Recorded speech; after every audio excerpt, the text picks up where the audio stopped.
Hello friends, I hope आप सब खैरियत से होंगे। और आज की जो हमारी वीडियो है वो है दुबई में विज़िट वीज़े के ऊपर। जब आप दुबई का विज़िट वीज़ा लेते हैं और विज़िट वीज़ा लेने के बाद आप जॉब सर्च करने के लिए दुबई में आते हैं, तो इसमें जो आपका ख़र्चा हो जाता है इस प्रोसेस के दौरान, आपकी जो है अकोमोडेशन, वीज़े की कास्ट, टिकट का ख़र्चा और जो भी दूसरे एक्सपेंसेस हैं, वो सारी चीज़ें मैं आपको इस वीडियो में बताऊँगा।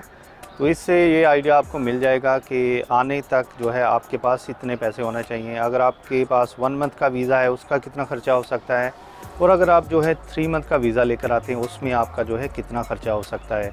तो ये सारी चीज़ें इस वीडियो में आपको जो है मिल जाएंगी। तो काइंडली वीडियो को आखिर तक देखिए, और वीडियो अच्छी लगी हो तो लाजमी लाइक कर दीजिए। और अगर आप मेरे चैनल पर फर्स्ट टाइम विज़िट कर रहे हैं, चैनल को सब्सक्राइब नहीं किया, काइंडली चैनल को भी सब्सक्राइब कर लीजिए।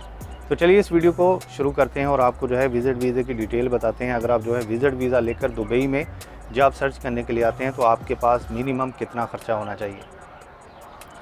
जी, वीडियो को शुरू करने से पहले एक रिक्वेस्ट मैं आप लोगों से करना चाहता हूं कि जब भी आप विज़िट वीज़े पर जॉब सर्च करने के लिए आते हैं तो अक्सर जो दोस्त होते हैं उनके इधर जो अजीज़ होते हैं या कज़न वगैरह होते हैं, वो क्या करते हैं कि उनके बिहाफ पर आ जाते हैं, क्योंकि वो भी इधर मज़दूरी करते हैं और उनकी जो है सैलरी भी कम होती है। जिनकी अच्छी सैलरी हो उनके लिए तो कोई इशू नहीं होता।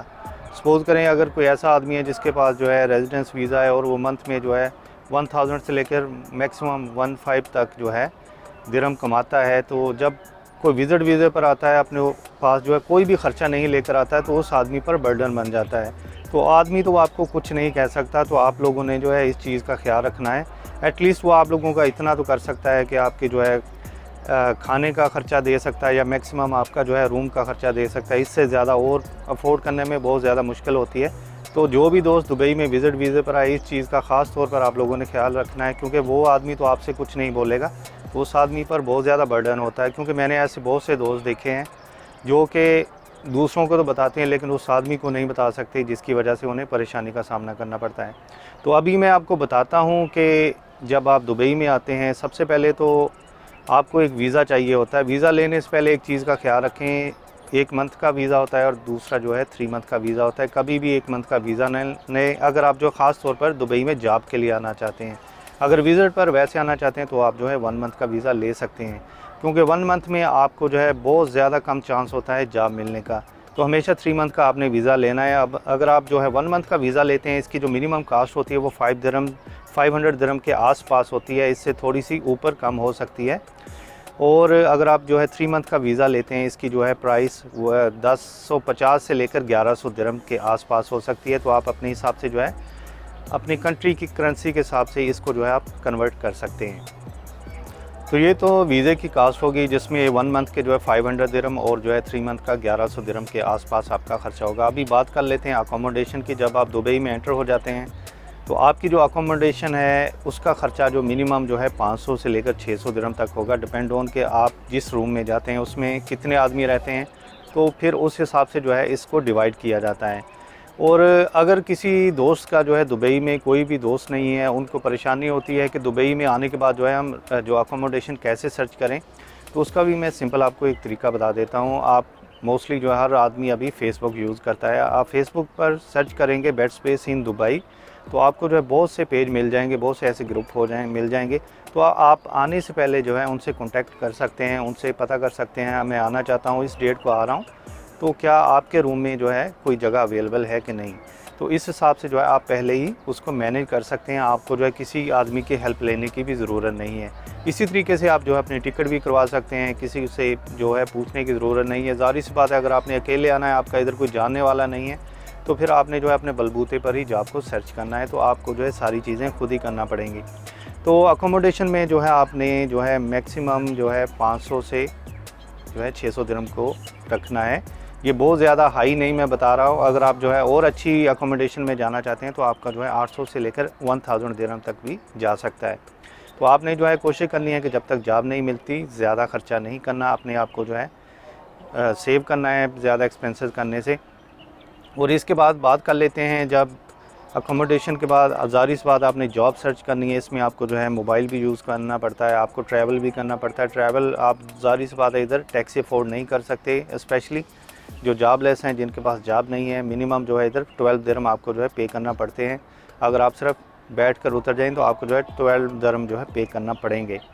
और इस पर्पज़ के लिए आपको क्या करना है कि एक कार्ड मिलता है जिसको नोल कार्ड बोलते हैं, आप उसमें अपना बैलेंस करवाएं, बस पर जाएं या मेट्रो पर जाएं। दुबई में तकरीबन जो मेट्रो है तो ऑलमोस्ट सारे एरिया को कवर करती है।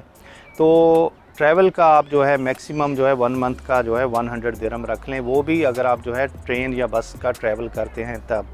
और इसके अलावा जब आपको फ़ोन यूज़ करना पड़ता है, फ़ोन का भी आपने जो है 50 दिरहम से लेकर 100 तक जो है इसका एस्टिमेट लगाना है। तो इस हिसाब से आपने जो है अपनी तैयारी करके आनी है। इससे ज़्यादा भी हो सकता है, ये सिर्फ मैं नॉर्मली बता रहा हूँ। नॉर्मली आपका जो है इतना ख़र्चा आ जाएगा। इसके बाद बात कर लेते हैं आपके मेस की। खाने में ये होता है जिस रूम में अगर आप रहते हैं, अगर तो उस रूम में कोई ऐसा कुक है या दोस्त हैं जो खाना बना सकते हैं तो फिर तो बहुत ज़्यादा अच्छी बात है, क्योंकि उसमें जो है आपका ख़र्चा कम आने के चांसेस होते हैं। अदरवाइज़ आपको जो है बाहर आउटसाइड या किसी होटल से मेस लगवाना पड़ता है। मेस का भी जो है 200 से लेकर 300 दिरहम तक ख़र्चा आ जाता है अगर आप जो है 2 टाइम का खाना ऑर्डर करते हैं तो मंथली के हिसाब से जो है आपको वो चार्जेस मिलते हैं।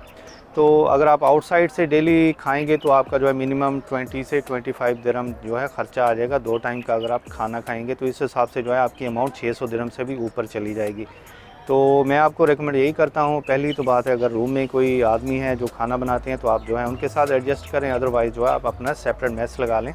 तो उसमें जो है आपका मैक्सिमम 200 से लेकर 300 तक जो है आपका ख़र्चा आएगा, डिपेंड ऑन कि आप जो है किस कैटेगरी का जो है खाना ऑर्डर करते हैं।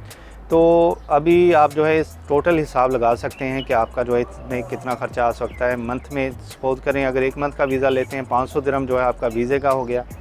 अकोमोडेशन का आप 600 दिरहम रखें, खाने का 300 रखें, 11 और 1400, और टैक्सी वगैरह या आपके ट्रैवल का जो भी ख़र्चा है और उसका और फ़ोन का तकरीबन 1500 से लेकर 1600 दिरहम आपका जो है मंथली ख़र्चा आएगा। ये एस्टिमेट लगाकर आपने जब आना है तो आपको पता चल जाएगा कि 3 मंथ अगर आपने रहना है तो उसमें आपका जो है कितना ख़र्चा हो जाएगा। इसमें टिकट जो है इंक्लूड नहीं है, टिकट आपने जो है सेपरेट रखनी है, उसको भी आपने बाद में अपने हिसाब से इंक्लूड कर लेना है, क्योंकि टिकट की जो चार्जेस होते हैं वो वक्त के हिसाब से बहुत डिफरेंट हो जाते हैं। बाज़ का बहुत ज़्यादा सस्ती हो जाती है और बाज़ का जो है बहुत ज़्यादा जो है एक्सपेंसिव भी हो जाती है। तो इस हिसाब से जो है आपने 3 मंथ का हिसाब लगा लिया। अगर आपने 3 मंथ तक रहना है तो एटलीस्ट पाकिस्तानी जो रुपीज़ हैं वो तकरीबन 2 या 2.5 लाख के आसपास आपको जो है इसकी अमाउंट मिलेगी, और इंडियन अमाउंट जो है 1 लाख या 25,000 दिरहम के रुपीज़ के आसपास आपको जो है मिल जाएगी। तो 3 मंथ वाले इतनी जो है पेमेंट अपनी पॉकेट में लेके आएँ। तो क्योंकि इधर ज़ाहिर सी बात है जब तक आपको जॉब नहीं मिलती आप विज़िट वीज़े पर कहीं काम भी नहीं कर सकते, कानूनी तौर पर इधर अलाउ नहीं है, तो आपने ऐसा काम करना भी नहीं है। तो ये सारी चीज़ें आपने जहन में रख के आनी है जॉब सर्च करने के लिए। तो इस वीडियो को बनाने का मकसद यही था, क्योंकि बहुत से दोस्त ऐसे होते हैं जो कि उनके पास 3 मंथ का वीज़ा होता है लेकिन वो अपने पास जो है 1 मंथ के एक्सपेंसेस लेके आते हैं। जब उनके पास 1 मंथ के एक्सपेंसेस ख़त्म हो जाते हैं तो फिर उनको परेशानी का सामना करना पड़ता है, या फिर किसी दोस्तों से वो पैसे मांगते हैं, क्योंकि ज़्यादातर दोस्त यही सोचते हैं शायद हमें जो है 1 मंथ तक जो है जॉब मिल जाएगी और हमें जो है अर्निंग जो है आना शुरू हो जाएगी, लेकिन ऐसा नहीं होता बहुत। तो दोस्तों ये थी वीडियो दुबई में विज़िट वीज़े के ऊपर कि जब आप दुबई में जॉब के लिए आते हैं तो आपको जो है इन चीज़ों का ख्याल रखना है। तो अगर तो आपकी स्किल्स अच्छी हैं, आपके पास ज़्यादा हुनर है, तो इंशाल्लाह आप लोगों को जो है जॉब मिल जाएगी।